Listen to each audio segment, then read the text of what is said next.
Hey friends, it's Laura with Laura B Plus 2. Welcome and welcome back. I'm so glad you joined me today. We are continuing our Bee Happy Quilt sew along. We are on week 10. We're going to be working on our hens, our bunting, and our pumpkin blocks this week. I am super excited about this week because when we're done with these blocks, we'll be able to put together row 3. So 3 of 5 rows will be completed for our quilt, and that is going to be super, super fun. We are getting so close to being able to have this quilt top center together. We only have 4 more weeks to go until the whole quilt top is together. I am so excited. So let's get started. Full disclosure, I have cheated a little bit this week. I have decided that I do not want to do the embroidered comb and legs for the chickens, so I am going to be using some bias tape. Now, I have some 1/4 inch bias tape that I'm using for the legs and some 1/4 inch bias tape that I'm using for that comb. So let me show you how I'm going to turn this straight bias tape into legs and chicken comb. All right, so when I'm looking at my chicken block, I want to make sure that I leave plenty of room for the legs down here and the comb up here. And I want to be able to position my chicken first. So I'm going to glue right through the middle. That's going to hold my chicken in place. And then I can lift up the bottom to position the legs. Now I'm just going to kind of play with these a little bit and kind of see how I want them. And then I'll take them away and put the glue down and put them back into place. I think I'm going to let my little chicken do a little chicken dance, and he's going to have one leg kind of kicking up. All right, so I'm going to take these away and just run my glue down.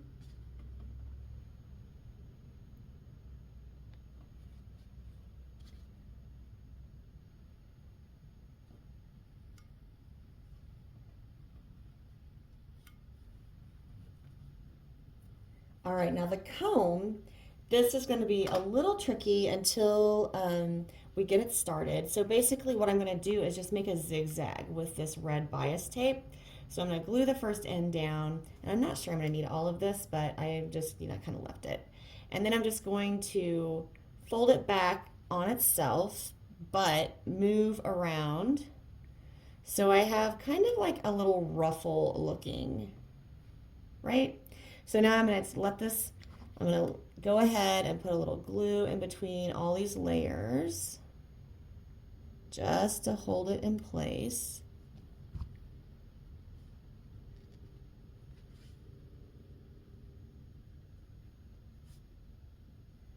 Do the same thing on the back side.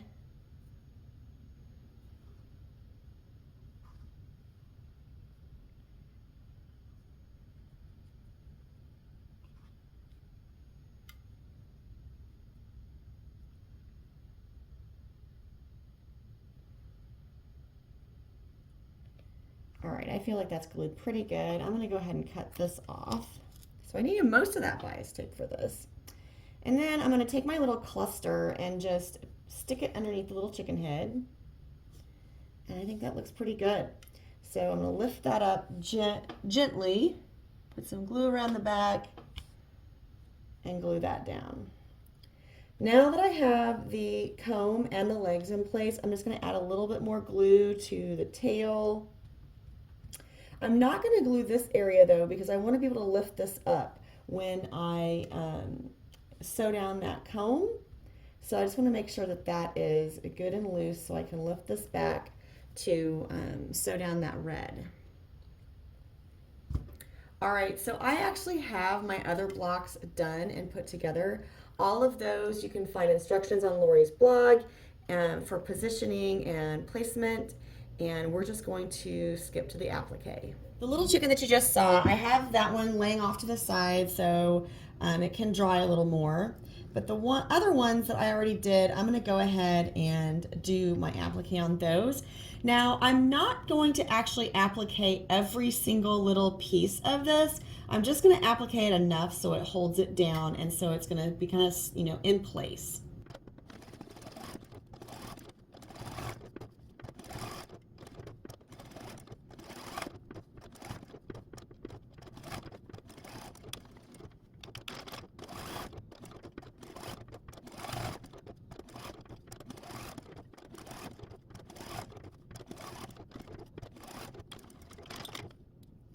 Okay, so I have that red little comb appliqued down onto my chicken block.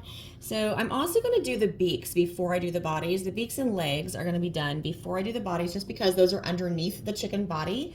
And if I do them first, then I don't have to do a back stitch, and then the other seam will go right across that, and it'll hide all of my start and stops.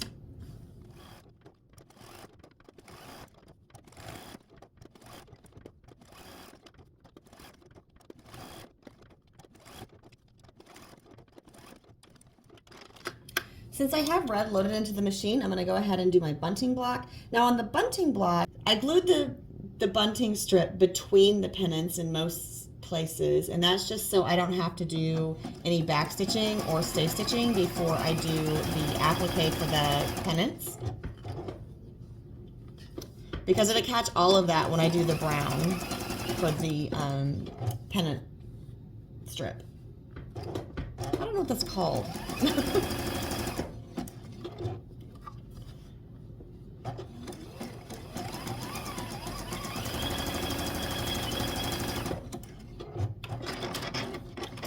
Now you could definitely just not put that bunting banner strip on there until you have all your pennants sewn down.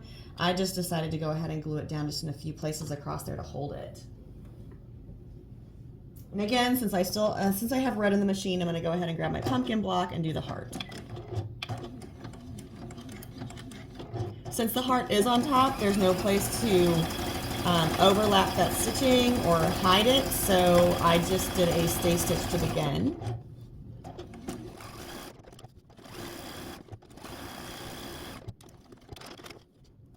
I'm doing yellow because, again, I was kind of working on those chicken blocks to begin with, and I want to do the legs and beaks. I know we've talked about in the past how I just kind of think through the order of my colors and things. I just thought it might be helpful to see me switching between blocks and the colors just a little bit. We're not going to do a lot of it, but just a little bit, just so you can kind of get the idea.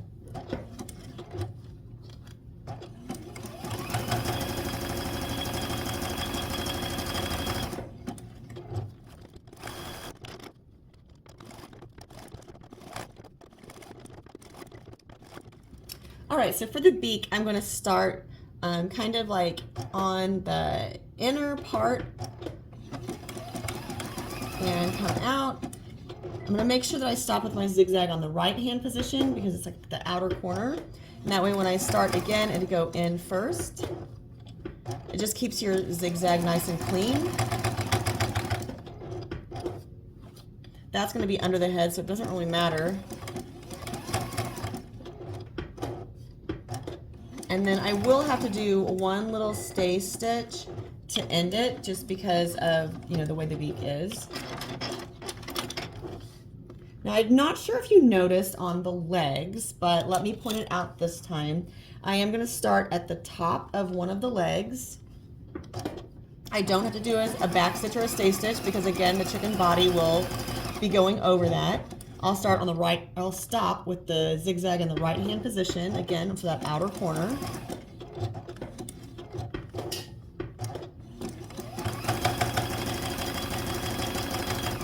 Now, since the chicken body is going to cover the top of these legs, I'm just going to zigzag right over there and go down the other leg.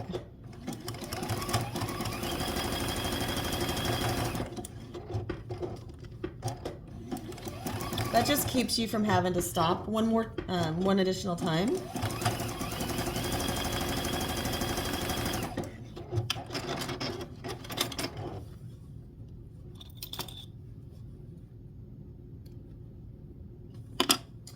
And again, I'll go ahead and do the yellow on all of the other blocks as well before I switch colors. And I just noticed I didn't do a beak on my chicken. Oh no. I took a chance there and I did not glue that down. That's why I wasn't talking. I just needed to concentrate. I bet you guys were screaming, "Your beak, your beak, you forgot your chicken beak." I couldn't hear you.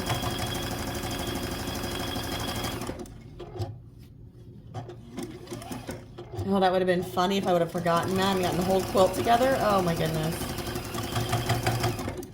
I'm actually really glad that didn't happen though.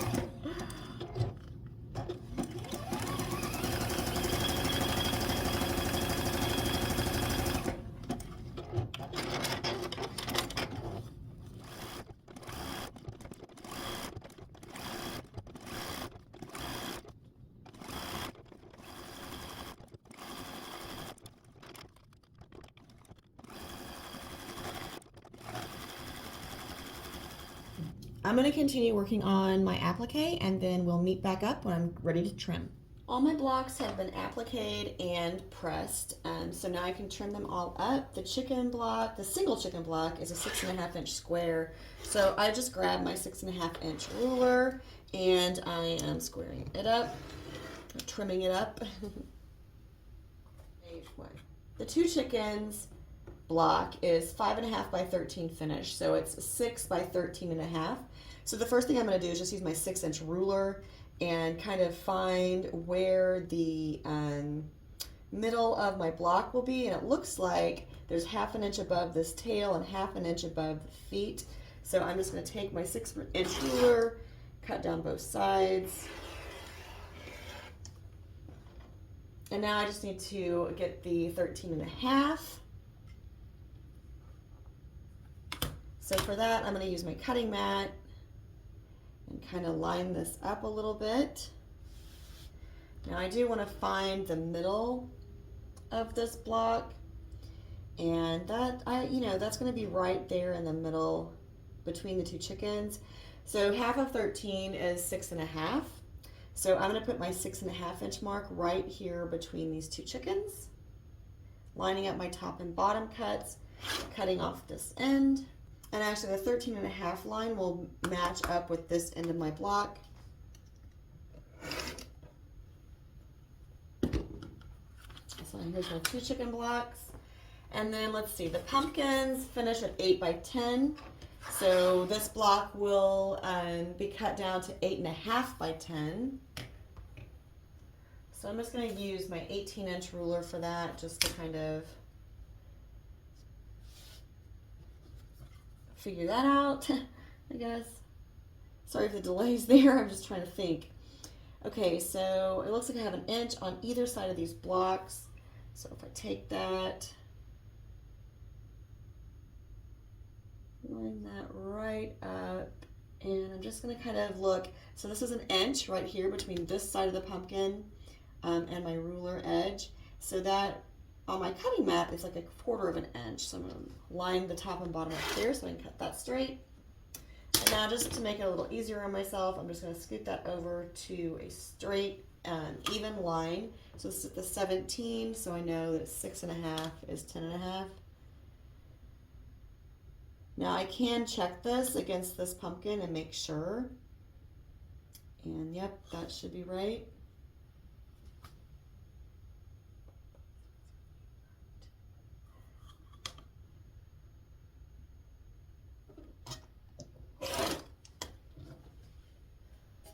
And then it needs to be 8.5 inches tall. So I'm just using my ruler to kind of decide how I want to cut this block. At this point, it is 1.25 inches above and below, so that's kind of where I'm going to use that line. So I'm going to use that top of the stem and the edges of the block to kind of make a straight cut at the top. Also using my cutting mat to make sure I'm on a straight line. That will get my top of the block, and again moving that up to a straight line. So my 8.5 down here will be an easier cut. Now the original design that Lori Holt had out there for her sewing guide and everything, it did have you cut all of these background squares to the exact size you needed to begin with. But as I had mentioned before, I like cutting my stuff a little bigger, just because that way when I'm appliquing, if any of the background fabric gets distorted or pulls in, I can still trim it up and get a really nice, even, good cut afterwards. All right, so the bunting finishes at 2.5 by 20. So this is going to be a 3-inch cut. I do not have a 20-inch long ruler, so I am going to use my 6-inch ruler and see where it falls. That looks pretty good. Pretty straight.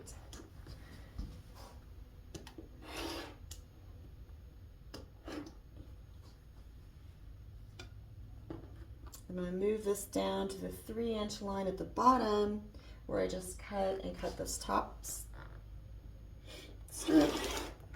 And it looks like 20.5 will give me 3/4 of an inch on either end.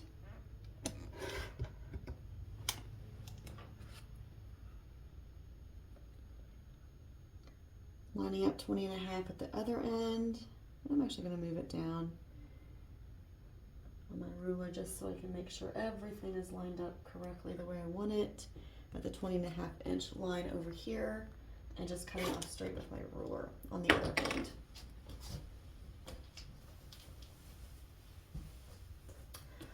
All right, so now that all my blocks are trimmed up, I can start gathering the other ones from the design wall and putting my 3rd row together. It looks like the only thing I need to get started is the thermos. So I'm going to grab those and we'll head back to the sewing machine to sew the little thermoses to our Hens block. All right, so the thermos goes on the left-hand side of the Hens, so I'm just going to flip these over, sew them together. And then the bunting goes on the top of them. So after I get this sewn together, I will grab the bunting block and sew it.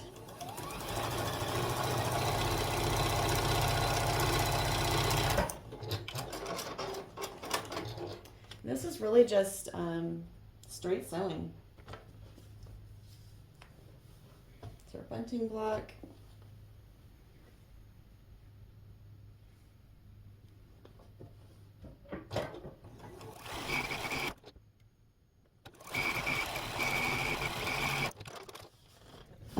Just giving those a finger press, and I'm going to grab the rest of row 3 to sew it down. All right, so there you have it. That is week 10 of our Bee Happy Quilt sew along. I have row 3 together and back on the design wall where it belongs. I did not choose to sew my row 3 to the first 2 rows just because there are 5 rows in this quilt center, and the next row is also coming up pretty quickly. So I'm probably going to sew row 3, 4, and 5 together, and then I'll join all 3 of those to the top 2 rows. It's not really going to matter. I mean, either way would be fine. If you want to go ahead and sew your row 3 to row 1 and 2, please feel free to do that. I just decided not to do that this week. So I did, however, get the little pumpkin block back on the design wall where it belongs. Also, the other little single chicken is down here. We have our 2 little chickens over here and our gorgeous bunting block. I really love this bunting block. It is so fun. Just to go through the few modifications that I made, I did decide to do bias tape for the chicken combs, beaks, and legs instead of doing hand embroidery. And I am not going to put the little vines off of the pumpkins like the original design shows, just because I feel like you're not going to see it that much because my background fabric for this block is a little busy. So you're not going to be able to really see that vine anyway. If I did that vine, I would definitely do it by the machine. I would not do it by hand. The only thing I have left to do by hand on these blocks are the little French knots for the chicken eyes, and I will probably do that after it's quilted. All right, so I think that is all we have for week 10. I hope that you enjoyed today's video. I hope that you picked up a few tips and tricks along the way. I hope you found a way to customize your quilt so it's definitely personalized just for you. Until next time, find joy in all you do, carve out some time for crafting and creating, and of course, always make sure it's happy stitching.